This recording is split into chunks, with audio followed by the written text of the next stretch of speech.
এই কি বটি দিয়ে পনির কাটছো নাকি? হ্যাঁ, পাচ্ছি না, না হলে কি রান্না হবে আজকে? আজকে হবে পনির স্যাটে।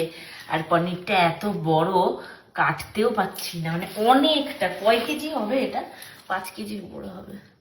এক তাল পনির। এক তাল হাতে নিতে গেলেই মানে ইয়ে হচ্ছে, তো তার জন্য এখন বটি দিয়ে এই যে পনিরটাকে কেটে কেটে একদম টুকরো করে নিচ্ছি, একদম সুন্দর করে। এখানে এইসব কি কেটেছো? ভুল করে টুকরো টুকরো করাটা চলে গেছে, টুকরো টুকরো করাটাই ভালো। ও টুকরো করতে হতো না। হ্যাঁ, টুকরো করাটা মা বলে।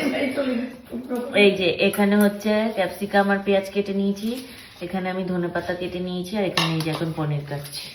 এখানে হচ্ছে পনির, ক্যাপসিকাম, ধনেপাতা। পনির স্যাটে হবে। এই পনির স্যাটেটা মানে যখন ফ্ল্যাটে বানিয়েছিলাম, বাবার নাকি খুব ভালো লেগেছে, তাই জন্য বাবা বলেছে আবার এখন বানিয়ে দিতে হবে। তাই এই যে আমি এখন টুকরো টুকরো করে নিচ্ছি পনিরগুলো পনির স্যাটের।